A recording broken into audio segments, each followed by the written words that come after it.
Hello, my name is Ryan, and I live in the United States. Life seemed perfect, or at least that's what I told myself. I was 22, ambitious, driven, and most importantly, I had everything mapped out. My girlfriend Melissa and I were building our future together. We'd been in college for 3 years, determined to graduate with honors and take on the world as a team. My parents were pillars of support, the quintessential suburban power couple. Dad ran his own construction business while Mom volunteered at church every weekend. They preached hard work, integrity, and family loyalty above all else. They were demanding, sure, but I thought they'd always have my back when it mattered. I couldn't have been more wrong. Melissa and I had been together since high school. We connected at a mutual friends party during senior year, and it felt like fate. We had big plans: finishing college, landing corporate jobs, buying our first home before 30. I pictured Sunday barbecues in our backyard, a golden retriever running around, maybe a couple of kids down the line. The American dream personified. But life had other plans, plans that would shatter everything I believed about family, loyalty, and love. The beginning of the end started with a text. "We need to talk. It's important." Those words from Melissa sent a chill down my spine. When someone says they need to talk, it's rarely good news. We met at our favorite coffee shop, the one with the overstuffed armchairs and the barista who always remembered our orders. Melissa looked different that day. Her normally bright eyes were clouded, her smile absent. "I'm pregnant," she said, the words landing between us like a grenade with the pin pulled. The world stopped. My coffee cup froze halfway to my lips. I wasn't ready for this. We weren't ready. We still had a year left of college. I had student loans to pay off. She had plans for grad school. But there it was, a reality we couldn't escape. When did you find out?" I managed to ask, my voice barely above a whisper. "Last week, I took 3 tests, all positive." Her voice cracked slightly. For the next few days, we talked endlessly, weighing options, discussing scenarios. Melissa wanted to keep the baby.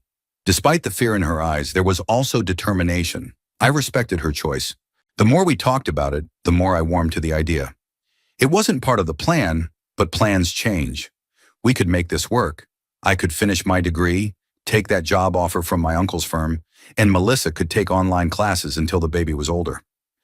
We'd adjust our timeline, but our dreams were still achievable. I started to picture a nursery in our future home, a little one with Melissa's eyes and my stubborn chin. But then came the bombshell that would destroy everything. It was a Wednesday evening. Melissa called and asked to come over, her voice strange and distant. When she arrived at my apartment, her eyes were red and swollen. She'd been crying. My stomach dropped. Something was very wrong. "There's something I need to tell you," she said, her voice barely audible. "The baby, it might not be yours." The words hit me like a physical blow. I couldn't breathe, couldn't think. The room seemed to tilt on its axis. "What do you mean, might not be? Who else could be the father?" I demanded, my voice rising with each word. She couldn't look at me as she whispered, "Your brother, Alex." The world collapsed around me. My brother, my younger brother Alex, who lived with my parents while attending community college. Alex, who I'd brought Melissa home to meet my family. Alex, who I trusted completely. "It was a mistake," she continued, words tumbling out between sobs. "It only happened once. You were away at that conference in Chicago. I went to your parents' house to drop off the birthday gift for your mom, and Alex was there alone. We had a few drinks, and I'm so sorry, Ryan. I never meant to hurt you." I couldn't process what I was hearing. My girlfriend of 4 years and my brother had betrayed me in the worst possible way. And now she was pregnant, possibly with my brother's child. "Does he know?" I asked, my voice unnaturally calm despite the hurricane raging inside me. "Yes, I told him yesterday. And he said if it's his, he wants to be involved." I laughed then, a hollow broken sound that scared even me. "Of course he does. St. Alex, always doing the right thing after he's already screwed everything up." I called Alex immediately, my hands shaking so badly I could barely hold the phone. He answered on the 3rd ring, his voice cautious. "Ryan, tell me it's not true," I cut him off. "Tell me you didn't sleep with Melissa." The silence on the other end was all the confirmation I needed. "I messed up, bro. I know that, and I'm sorry," he finally said, his voice maddeningly calm. But if that baby is mine, I have to step up. You'd do the same thing. No, Alex, I wouldn't do the same thing because I would never betray my brother in the first place. I spat into the phone. You had no right. I know I didn't. It just happened, okay? We made a mistake. A huge, terrible mistake. But now there might be a child involved, and that changes everything. I hung up, unable to listen to another word. I turned to Melissa, who stood trembling in the middle of my living room. Get out, I said quietly. Ryan, please. Get out! I roared, my control finally snapping. We're done. Whatever we had, whatever I thought we had, it's over. After she left, I sat in the dark for hours, trying to make sense of how my life had imploded in a single day. Then my phone lit up with a message from my mother. We need to talk. Come home tomorrow. Family meeting. The next day, I drove to my parents' suburban home with dread coursing through my veins. The familiar two-story house with its manicured lawn and American flag flying by the door no longer felt like a sanctuary. When I walked in, they were all there. Mom, Dad, and Alex, sitting around the dining table like we were about to have Sunday dinner instead of discussing how my brother had destroyed my life. My mother spoke first, her voice soft but firm. Ryan, Alex told us everything. About Melissa, about the baby. I looked at my brother, who had the decency to look ashamed at least. And what did he tell you exactly? That he slept with my girlfriend. That he might have gotten her pregnant behind my back. He told us they made a mistake, my father said, his deep voice resonating in the quiet room. But now they need to take responsibility for the consequences. They, I echoed, incredulous. So you're just accepting this? Your younger son betrayed your older son, and you're okay with that? Of course we're not okay with it, my mother said, reaching for my hand across the table. I pulled away. But we have to think about what's best for everyone involved, especially the baby. A paternity test, I said firmly. That's the first step. Before anyone makes any decisions about anything, we need to know who the father is. Melissa already agreed to that, Alex said quietly. Results should take about a week. And until then, I asked, looking from one family member to another. My father cleared his throat. We think it's best if Melissa stays here with us until things are figured out. She's scared, Ryan. Her parents are in Arizona, and she needs support right now. I couldn't believe what I was hearing. You want my cheating ex-girlfriend to move in with you, into our family home. It's temporary, my mother assured me, just until we know more. The poor girl is terrified and has nowhere else to go. The poor girl, I repeated, laughing bitterly. She slept with your son, your other son, and you're worried about her. Ryan, I know you're hurt, my father began. Hurt? Dad, I'm not hurt. I'm destroyed. My girlfriend and my brother betrayed me, and now you're inviting her to live with you. What about me? Where's my support? The room fell silent. My mother looked down at her hands folded neatly on the table. My father's jaw tightened. Alex stared at the floor. I see, I said, the realization dawning on me like ice water. You've already chosen sides. It's not about sides, my mother insisted. It's about doing what's right. Right for who, Mom? Not for me, clearly. The next week passed in a blur of rage and disbelief. I threw myself into schoolwork, staying at the library until it closed every night.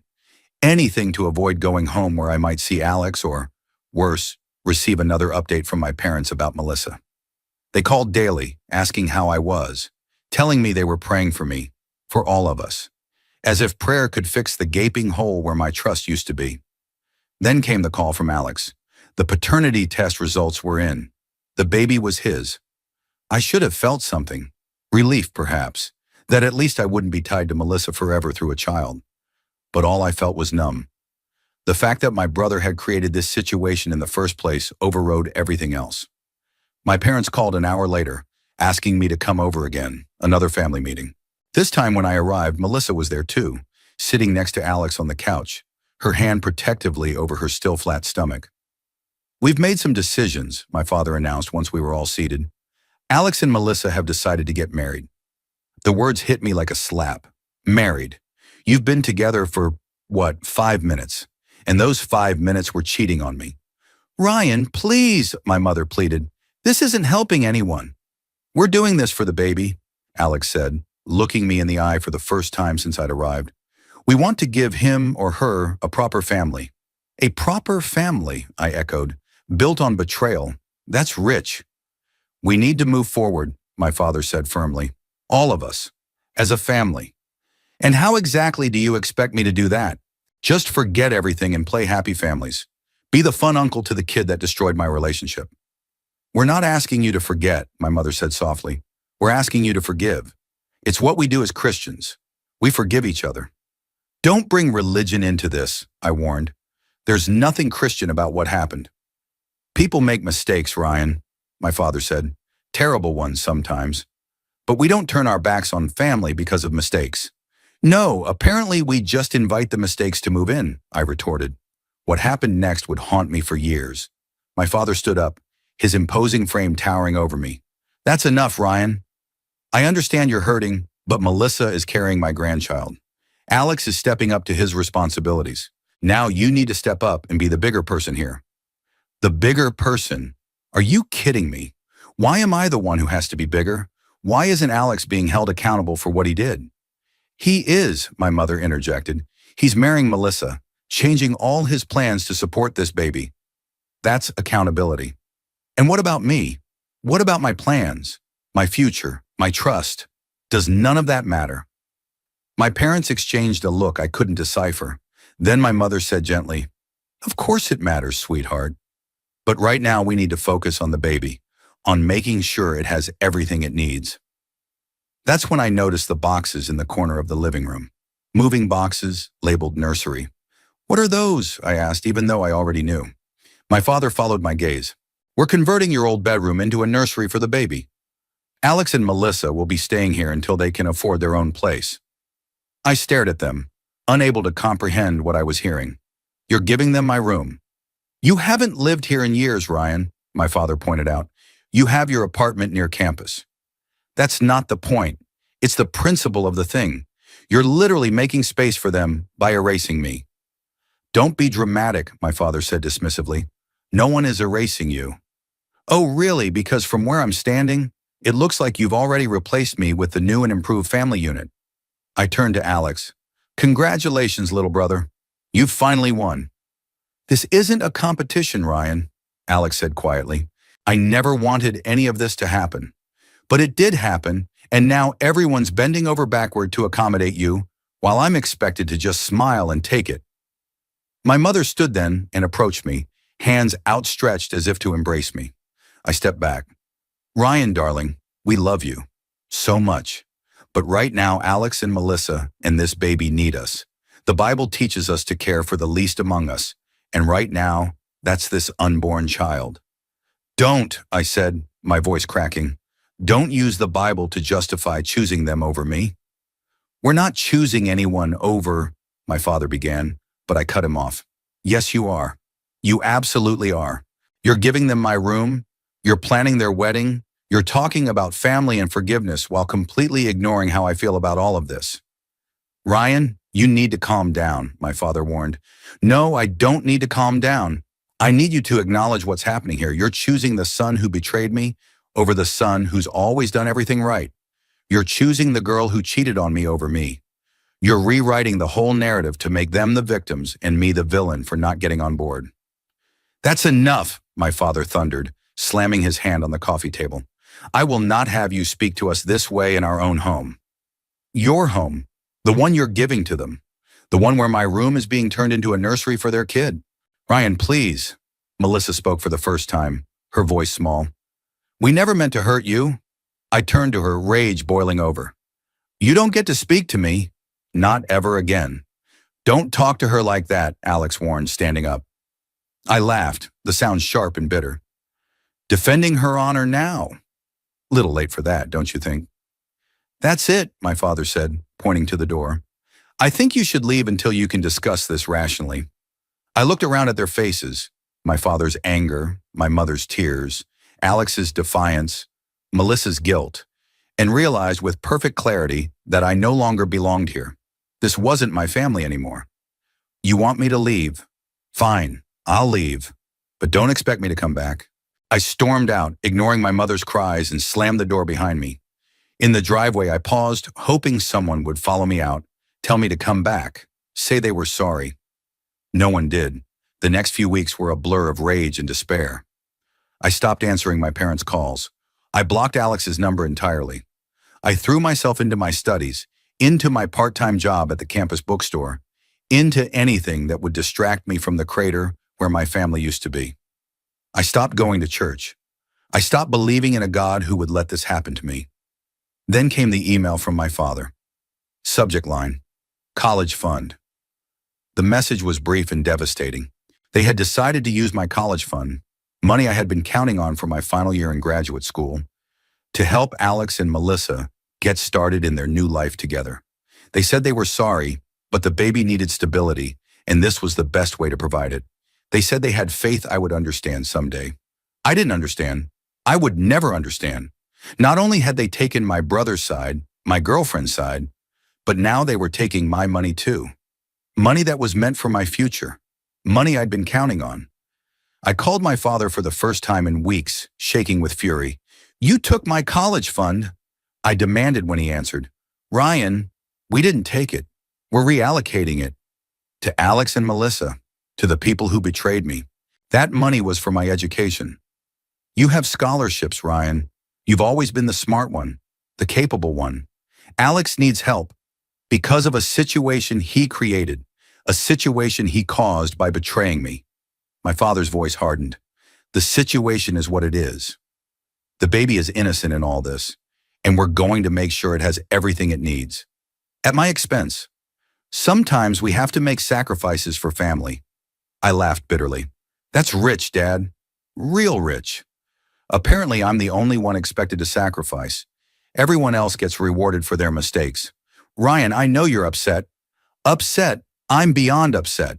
You've betrayed me just as much as they have. You chose them over me. You're giving them my money, my room, your support, everything. What do I get? Nothing but expectations to forgive and forget, to be the bigger person. Well, I'm done. I'm done with all of you. Don't say things you'll regret," my father warned. "The only thing I regret is trusting any of you." I hung up and threw my phone across the room, watching as it shattered against the wall. The perfect metaphor for my life. For the next 3 years, I disappeared. Not physically. I stayed in the same city, finished my degree, got a job at a marketing firm. But emotionally, I was gone. I cut all ties with my family. I changed my phone number. I moved to a new apartment. I made new friends who knew nothing about my past. I dated casually, but never let anyone get close. I built walls around my heart so high and thick that nothing would ever break through again. I heard about the wedding through a mutual family friend who didn't realize we were estranged. I heard about the birth of their son 6 months later the same way. I didn't send cards or gifts. I didn't call to congratulate them. As far as I was concerned, they no longer existed. I worked hard, channeling all my rage into ambition. I climbed the corporate ladder with single-minded determination. By 26, I was the youngest marketing director the firm had ever had. I bought a sleek downtown condo with floor-to-ceiling windows and minimalist furniture. I leased a German car I couldn't really afford. I created the appearance of success, hoping it would fill the void inside me. It didn't. Late one night, almost 4 years after I'd walked out of my parents' house for the last time, my phone rang. An unknown number. Normally I would ignore it, but something made me answer. "Hello," I said cautiously. "Ryan." The voice was fragile, uncertain. My mother. "Ryan, is that you?" I almost hung up. Almost.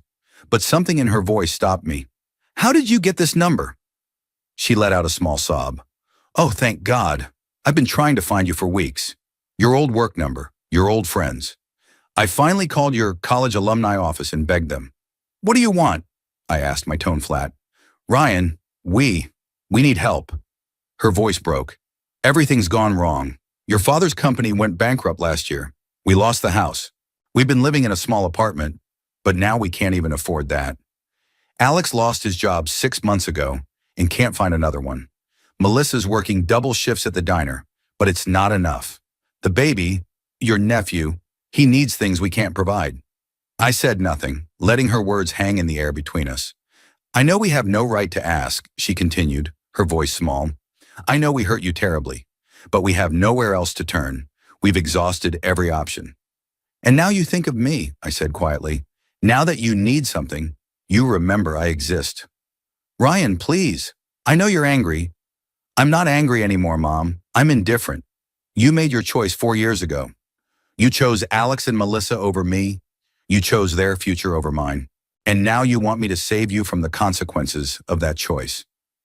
We were wrong, she whispered. So wrong. We thought we were doing the right thing, following what our faith told us to do, but we lost sight of what was truly important. We lost you. For a moment, I almost wavered. Almost. But then I remembered the empty bank account where my college fund had been, the boxes labeled nursery in what had once been my bedroom, the way they had justified their betrayal with religious platitudes. I'm sorry you're struggling, I said, my voice steady, but I can't help you. Ryan, please. Goodbye, Mom. I hung up, my hands shaking slightly. I poured myself a drink and stood at my window, looking out at the city lights below. I should have felt something, satisfaction, vindication, even guilt. But all I felt was empty. The calls continued over the next few weeks. My mother, then my father, then even Alex. I ignored most of them, but occasionally, when the same nagging curiosity that had made me answer the first call resurfaced, I would pick up. My father was less apologetic than my mother. We did what we thought was right at the time, he insisted. We made mistakes, yes, but we were trying to follow our faith. Your faith told you to betray your son, I asked coolly. We never meant to betray you, Ryan. We were trying to help everyone involved. Everyone except me. He sighed heavily.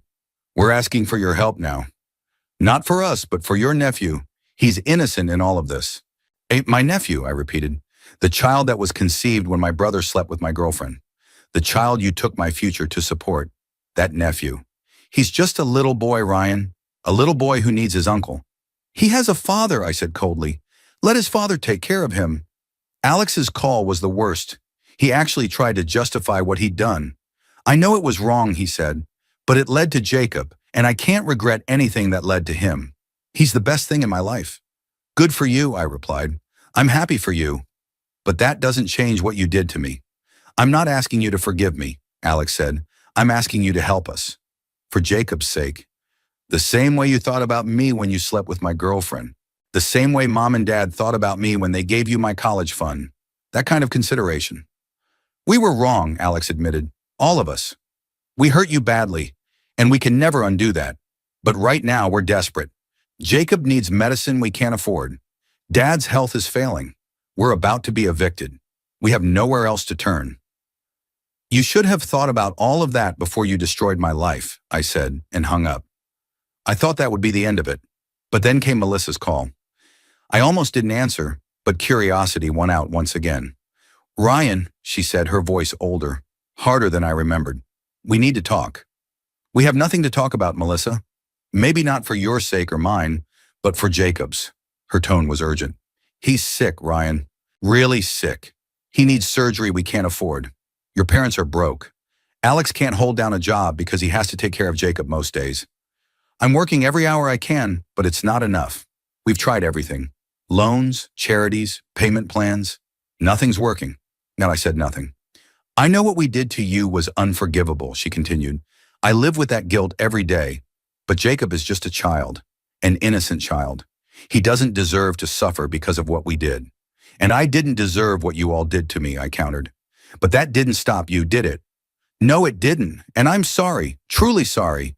But I'm not calling to ask for your forgiveness. I'm calling to ask for your help. Not for me, not for Alex, not even for your parents. For Jacob. I closed my eyes, trying to block out the image of a sick child that her words conjured. I can't, Melissa. I just can't.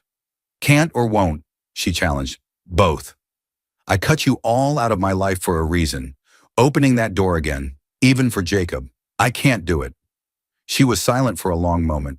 Then, I understand. I don't like it, but I understand. Goodbye, Ryan. The call stopped after that.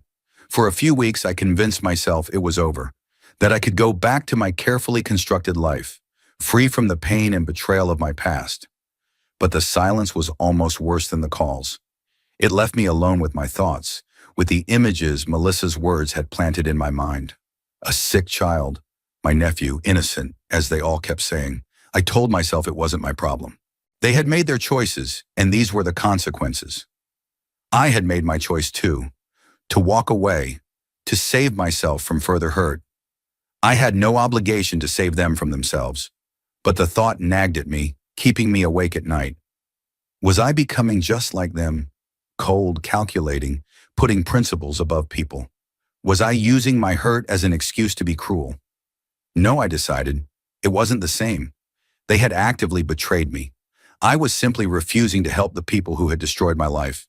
There was a difference, wasn't there? The question haunted me until I found myself parked outside a rundown apartment complex in a part of town I never visited. I'd gotten the address from a reverse phone lookup of my mother's number. I sat in my car for nearly an hour, debating whether to go in or drive away, and never look back. Finally, curiosity won out once again. I had to see for myself what had become of the family that had once been mine. The building was as depressing inside as it was outside. Peeling paint, flickering fluorescent lights, the faint smell of garbage and despair. I found apartment 307 and stood outside the door, heart pounding. Before I could change my mind, I knocked. The door opened to reveal my mother, aged a decade in the 4 years since I'd last seen her. Her hair was completely gray now, her face lined with worry. She stared at me as if seeing a ghost. "Ryan," she whispered, "is it really you?" I nodded stiffly. "May I come in?" She stepped aside wordlessly, tears already forming in her eyes. The apartment was small and cluttered, nothing like the spacious, orderly home I'd grown up in. My father sat in a threadbare armchair, oxygen tubes in his nose, a blanket over his legs despite the summer heat. He looked up as I entered, his eyes widening in shock. "Son," he croaked, his voice weaker than I remembered. "Dad," I acknowledged with a nod. "You came," my mother said, her voice filled with wonder. "You actually came." "I came to see," I said carefully, "not to help. I needed to see for myself." My mother nodded, understanding in her eyes. "Of course. Would you like some coffee, tea? It's not much, but—" "No, thank you. I won't be staying long." A door opened down the short hallway, and Alex emerged, looking exhausted. He froze when he saw me, disbelief written across his face. "Ryan." "Hello, Alex." He took a hesitant step forward, then stopped, uncertainty in every line of his body. "I can't believe you're here." "Neither can I," I admitted. "Jacob's finally asleep," he said, seemingly at a loss for what else to say. "He had a rough night. The medicine makes him nauseous." I nodded, unsure how to respond to information about a nephew I'd never met. "Would you like to see him?" Alex asked cautiously. "He's sleeping, but—" "No," I said quickly. "That's not why I'm here." My father struggled to sit up straighter in his chair. "Why are you here then, Ryan? After all this time?" I looked around at their faces, aged, tired, broken, and felt a strange mix of emotions. Satisfaction that they were suffering the consequences of their actions. Pity for how far they had fallen. Anger that still burned, even after all these years. And something else, something I couldn't quite name. "I wanted to see what happened to you," I said honestly. "I wanted to see if it was as bad as you said." "It's worse," my mother said quietly. "Your father's emphysema has progressed faster than the doctors expected. Alex lost another job last week. Jacob needs more tests, more treatments. The eviction notice came yesterday." I nodded, taking it all in. Their desperation was real, not a ploy to manipulate me. They had truly hit rock bottom. "I see, Mar," I said. "But you're doing well," my father observed, eyeing my expensive watch, my tailored shirt. "You made it without us." "I did," I agreed, a hint of pride in my voice. "I finished college on my own, got a good job, worked my way up. I'm the marketing director now." "We always knew you would succeed," my mother said softly. "You were always the strong one, the smart one." Her words, meant as a compliment, sparked my anger anew. Then why did you bet on Alex instead of me? Why did you give him everything and leave me with nothing? The room fell silent. My father looked away, unable to meet my gaze. My mother wrung her hands together, a nervous habit I remembered from childhood. "We thought we were doing the right thing," she finally said. "We thought we were following God's will, protecting the innocent, showing mercy. We convinced ourselves that you would be fine without our help, that you were strong enough to handle it. We were wrong. Yes, I agreed coldly. You were wrong. We can't change the past, my father said, his voice thin and reedy. We can only ask for forgiveness now. I laughed, short and sharp. Forgiveness? Is that what you think this is about? You think I came here to forgive you? We hope you might, my mother admitted. Someday, if not today. I shook my head, anger and hurt rising like a tide inside me. You don't get it, do you? Even now, you don't understand what you did. You didn't just take away my money, my room, my girlfriend. You took away my trust, my family, my faith. You took everything that mattered and gave it to them. I pointed at Alex. And now you want forgiveness. Now that you need something from me again. Ryan, please, Alex began. No, I cut him off. You don't get to speak. None of you do. You made your choice 4 years ago. You chose each other over me. And now you're living with the consequences. I turned to leave, my hand on the doorknob, when a small voice stopped me. Who are you? I turned to see a little boy standing in the hallway, rubbing sleepy eyes, dark hair tousled from sleep. Jacob, my nephew. He looked so much like Alex had at that age that it was like looking at a photograph from our childhood. Jacob, go back to bed, buddy, Alex said quickly, moving to intercept his son. But the boy was staring at me with curious eyes. Are you Uncle Ryan? Daddy talks about you sometimes. I froze, unprepared for this confrontation. Yes, I admitted reluctantly. I'm Ryan. Daddy said you live far away. Are you back now? Can you fix Grandpa like the doctors? Alex picked up his son, shooting me an apologetic look. No, buddy. Uncle Ryan was just visiting. He's not staying. The boy's face fell. But I wanted to show him my cars. Another time, maybe, Alex said, not meeting my eyes. Let's get you back to bed. As Alex carried Jacob back to his room, my mother approached me cautiously. He asks about you all the time. Wants to know why he's never met his uncle. What do you tell him? I asked despite myself. That you're busy. That you live far away. She sighed. We didn't want him to know the truth. About what we did, about why you left. I nodded, unexpectedly touched by this small kindness. He's a good boy, she continued.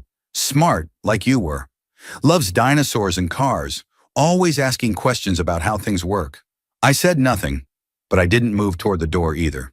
The doctors say with the right treatment, he'll recover completely. But we can't afford it. We've tried everything, Ryan. Everything. I closed my eyes, torn between the hurt that still raged inside me and the undeniable reality of an innocent child suffering for sins he didn't commit. I have to go, I said finally, opening my eyes. I need time to think. Hope flickered across my mother's tired face. Of course. Take all the time you need. We'll be here. If we're not evicted first, my father muttered from his chair. I left without another word, my mind in turmoil. The drive back to my condo was a blur. Once inside, I poured myself a drink and stood at my window, watching the sunset paint the city in shades of gold and pink. The view that had once seemed like the ultimate symbol of my success now felt hollow, meaningless. What was I going to do? Could I really turn my back on a sick child, even one born from betrayal? Could I let my parents become homeless? My father die without proper medical care, just to prove a point.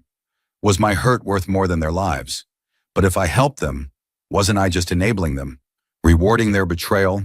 And wouldn't it reopen all the old wounds I'd worked so hard to heal? I spent the night wrestling with these questions, sleep eluding me completely. By morning, I had no answers, only more questions and a profound sense of weariness. Then my phone rang. Alex. I answered after the fourth ring, curiosity once again getting the better of me. Ryan, thank God, he said, his voice frantic. Dad's in the hospital. He collapsed this morning. The doctors say it's pneumonia, with his emphysema. It's bad, Ryan. Really bad. I closed my eyes, suddenly exhausted. Which hospital? Memorial. ICU. Room 412. I hung up without saying anything more. I had a choice to make. I could go to the hospital, get sucked back into the vortex of family drama and obligation, or I could stay away, continue the life I'd built without them. In the end, it wasn't really a choice at all. Something pulled me to that hospital, something stronger than hurt or pride or anger. When I arrived at room 412, they were all there. My mother, Alex, and a woman I assumed was Melissa, though she looked nothing like the girl I remembered. Jacob sat quietly in a corner, coloring in a tattered coloring book. My father lay in the hospital bed, looking small and frail beneath the oxygen mask and tangle of tubes. The steady beep of monitors filled the room. He was sleeping, or unconscious, I couldn't tell which. My mother saw me first, her face lighting up with hope. "You came," she whispered. "I came," I agreed. "How is he?" "Not good," Alex answered. "The doctor says the next 24 hours are critical. If he makes it through the night." I nodded, understanding the unspoken word. "If." "Ryan," the woman said, stepping forward. "Melissa." Her face was thinner than I remembered, her eyes older. "Thank you for coming." I didn't acknowledge her. Instead, I moved to my father's bedside, looking down at the man who had once seemed so powerful, so immovable. Now he was wasting away before my eyes. "What do the doctors say he needs?" I asked, my voice clinical, detached. "Better care than we can afford," my mother admitted. "The insurance ran out months ago. We're paying out of pocket now, and they're threatening to transfer him to a county facility if we can't pay the bill." I nodded, making calculations in my head. My marketing job paid well. I had savings, not enough to fix all their problems, but enough to keep my father in this hospital, to pay for Jacob's treatment.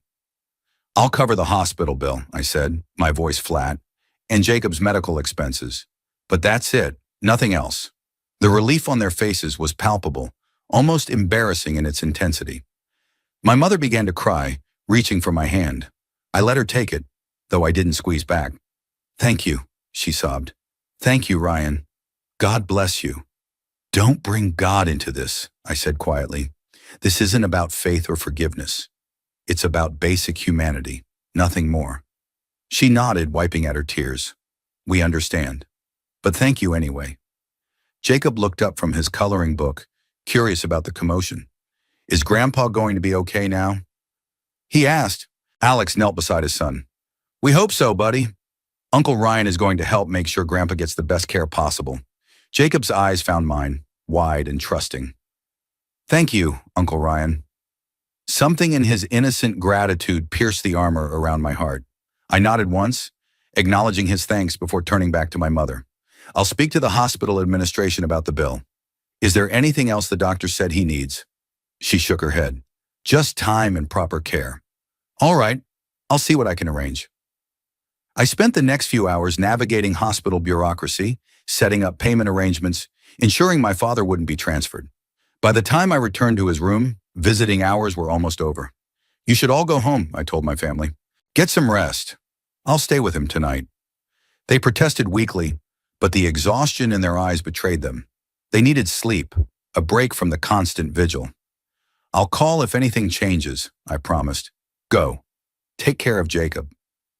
Once they were gone, I sat in the uncomfortable chair beside my father's bed, watching the rise and fall of his chest, listening to the rhythmic beep of the monitors. The anger that had sustained me for so long felt distant now, replaced by a strange emptiness. "I don't forgive you," I said quietly to my unconscious father. "I want you to know that. I'm not doing this because I forgive you or because I want to be part of the family again. I'm doing it because it's the right thing to do, because I refuse to be like you, to put principles above people." My father didn't stir, but somehow saying the words aloud eased something inside me. I wasn't here to reconcile or forgive. I was here to be the person they had failed to be. Someone who helped when help was needed, regardless of the past. The days that followed fell into a pattern. I would go to work, then to the hospital. I would sit with my father, sometimes talking, sometimes silent.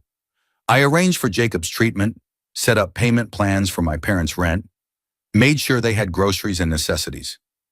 I did what needed to be done, but I kept my emotional distance. I didn't join their family dinners or reminisce about old times. I didn't look at photo albums or talk about the future. I was there, but not present. My father's condition improved gradually.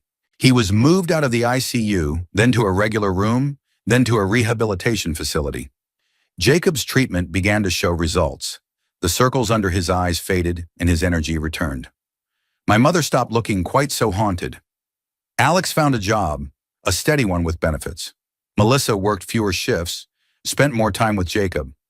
I watched their lives improve from a safe distance, like a benefactor observing a charity project. I didn't want their gratitude or their love. I wanted nothing from them at all.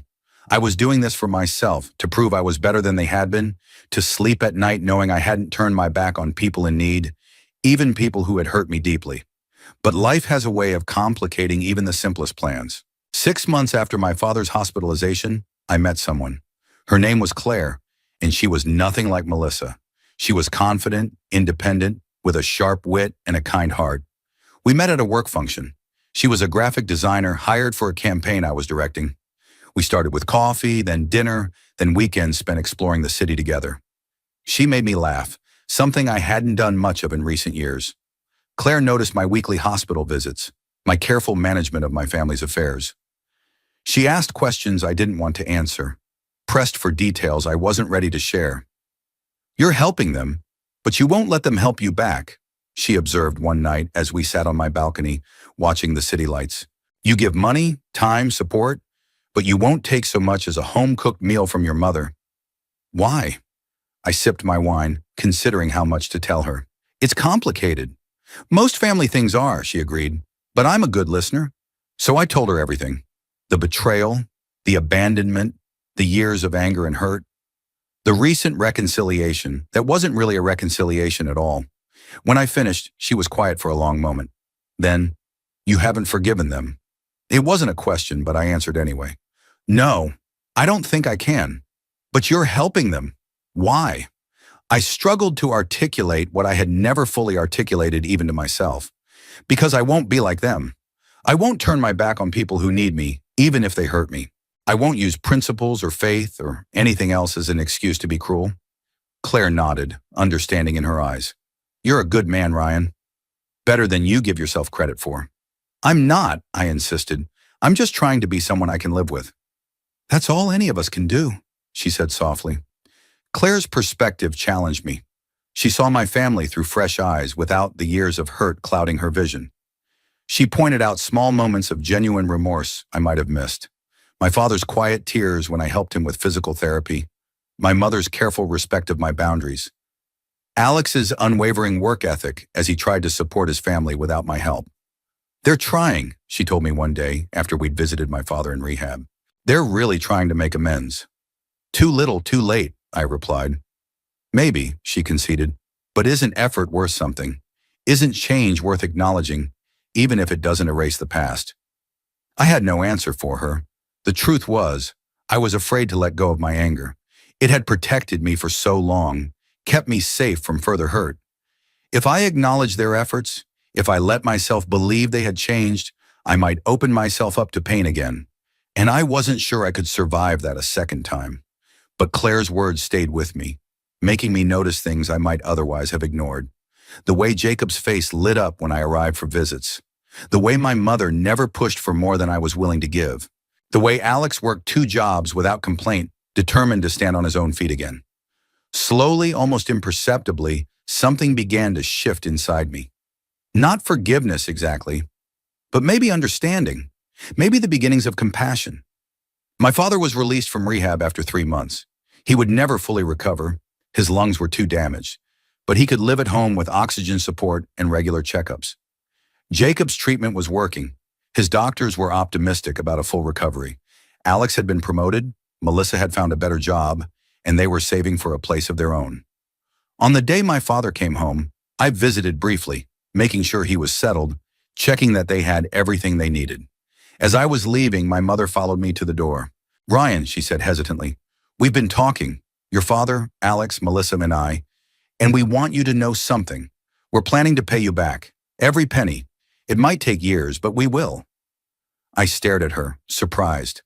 "That's not necessary." "Yes, it is," she insisted. "What we did to you was wrong. Taking your college fund, turning our backs on you when you needed us most, it was unforgivable. We know that now. We can't change the past, but we can try to make amends for it." I didn't know what to say. This was the first time any of them had acknowledged the full extent of their betrayal without justification or excuses. We don't expect forgiveness, she continued, her eyes wet but her voice steady. We don't deserve it, but we want you to know that we understand what we did, and we're truly sorry. Not just because we needed your help, but because what we did was wrong. Period. I nodded, unable to speak past the unexpected lump in my throat.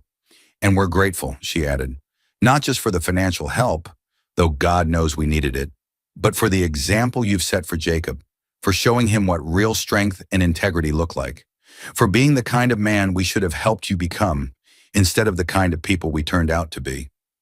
I cleared my throat, finding my voice at last. Thank you for saying that. It means something. It wasn't forgiveness, it wasn't reconciliation, but it was acknowledgement, and for now that was enough. Claire and I married the following spring. It was a small ceremony, just close friends and colleagues. I didn't invite my family, not because I was still punishing them, but because I wasn't ready to share that part of my life with them yet. I needed something that was mine alone, untainted by the past. They understood. They sent a card and a small gift, a handmade quilt my mother had spent months creating, but they respected my decision not to include them. Their respect for my boundaries meant more than any apology ever could. Over the next year, our lives continued to evolve. Claire and I bought a house in a quiet neighborhood, away from the hustle of downtown. My father's health stabilized. Alex and Melissa found an apartment of their own, small but clean and safe. Jacob started school, thriving under his teacher's attention. I maintained my distance, helping when necessary but never fully engaging. I was cordial during visits, would occasionally accept a cup of coffee or a slice of my mother's apple pie, but I didn't share personal details or invite confidences. It was a careful dance, a relationship built on obligation rather than affection, until the day Claire told me she was pregnant. The news hit me like a thunderbolt, joy and terror in equal measure. I was going to be a father. I would have a child of my own, a family of my own making. Are you happy? Claire asked anxiously, watching my face. Yes, I said, surprised to find it was true. Yes, I am. That night, unable to sleep, I found myself thinking about my own father, about the kind of parent I wanted to be. I thought about the lessons I'd learned from him, both good and bad. I thought about the legacy of hurt and betrayal I carried, and whether I wanted to pass that on to my child.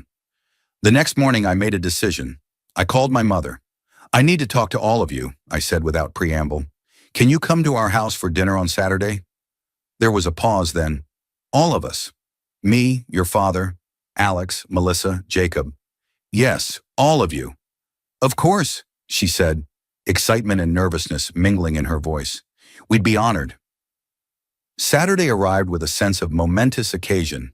Claire prepared a feast, determined to make everyone feel welcome.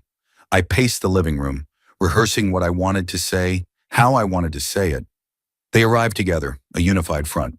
Jacob, now 7, ran to me immediately, wrapping his arms around my legs in an enthusiastic hug. I patted his head awkwardly, still unused to such displays of affection. Uncle Ryan, I lost 2 teeth, he announced proudly, displaying the gaps in his smile. Very impressive, I said, smiling despite myself. The adults were more reserved, waiting for cues from me. I invited them in, offered drinks, made small talk about the weather and traffic. Claire, bless her, kept the conversation flowing through dinner, asking about Jacob's school, my father's health, Alex's job. It wasn't until dessert, apple pie, my mother's recipe, but Claire's execution, that I finally said what I'd invited them to hear. Claire's pregnant, I announced into a lull in the conversation. We're having a baby. The table erupted in exclamations of joy and congratulations. My mother cried, "Oh, of course." My father beamed with pride. Alex offered a toast with his water glass. Melissa asked Claire 1,000 questions about due dates and morning sickness. When the excitement died down, I cleared my throat, suddenly nervous. There's something else I want to say. They fell silent, watching me with varying degrees of apprehension. I've been thinking a lot about family lately, I began, about what it means to be a parent, a brother, a son, about the mistakes we make and the consequences that follow, about forgiveness and second chances. My father's eyes met mine, a flicker of hope in their depths. I'm going to be a father, I continued, and I don't want my child to grow up in the shadow of old hurts and grievances. I don't want to pass on the pain I've carried for so long. I took a deep breath, steadying myself for what came next. I can't say I've forgiven you completely. I don't know if I ever will, not entirely. What happened changed me, changed all of us. We can't pretend it didn't, but I'm ready to move forward, to build something new, something better, for the next generation. My mother's hand flew to her mouth, tears streaming down her face. My father nodded, understanding in his eyes. Alex stared at the table, his shoulders slumped in what might have been relief. I want my child to know their grandparents, their uncle and aunt, their cousin. I want them to have a family, a real one, built on honesty and respect, not secrets and betrayal. And I think that's what you want too. More than anything, my mother whispered. Then that's where we start, I said simply.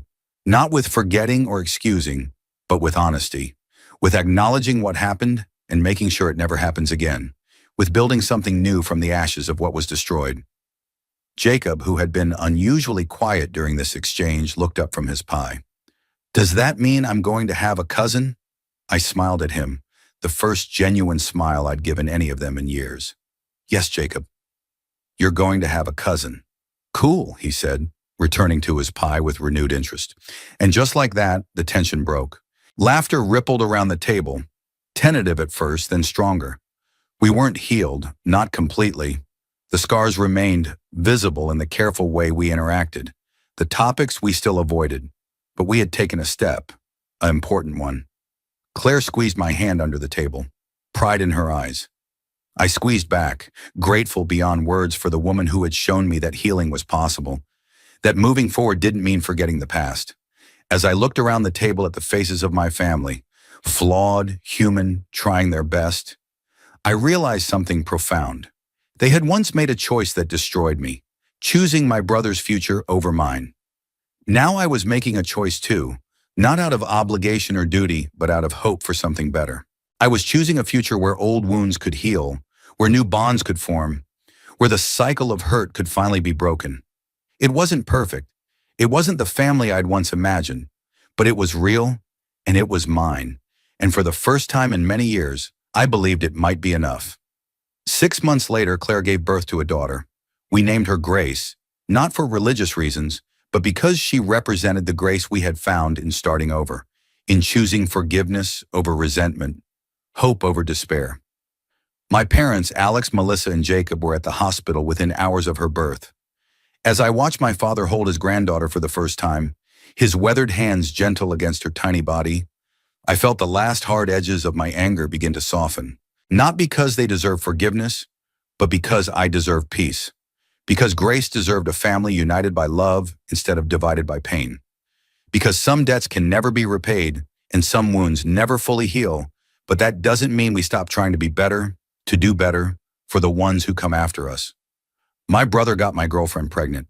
My parents threw me out of the house because of him and my unfaithful ex-girlfriend. And yes, they paid a price for their choice. In years of poverty and struggle, in a relationship with their son fractured, perhaps beyond complete repair. But in the end, the highest price was the one I nearly paid myself. A lifetime of anger and isolation, of walls built so high I couldn't see over them, of a heart hardened against not just those who had hurt me, but anyone who might get close enough to hurt me again. As I held my daughter in my arms, her tiny fingers wrapped around my thumb, I made a silent promise. I would protect her, not just from external threats, but from the internal ones as well. From bitterness that corrodes from within, from anger that blinds, from hurt that hardens into something unbreakable and ultimately empty. I would teach her that family isn't perfect, that people make terrible mistakes, inflict terrible hurts, that forgiveness isn't always possible or even desirable, but that moving forward is always an option, that healing, imperfect and incomplete as it may be, is always worth pursuing. That love, in all its messy, complicated glory, is always worth the risk. The family sitting in that hospital waiting room wasn't the one I'd imagined for myself all those years ago. It was broken and remade, scarred and healing, fragile and strong all at once. But as Grace's birth announcements would later read, all things are made new. Not perfect, not unmarked by the past, but new nonetheless. And in that newness, that fresh beginning, we all found something we thought had been lost forever. Hope. Not for the restoration of what once was, but for the creation of something that had never existed before. A family built not on blood or obligation or religious principle, but on choice, on honesty, on the recognition that we are all flawed, all capable of both great hurt and great healing. In the end, they didn't pay the price for their choice. We all did, and we're all still paying it in ways both painful and redemptive. But now we're paying it together, eyes open, hands linked, moving towards something better than what came before. And that, I've come to believe, is the only justice, the only redemption worth having.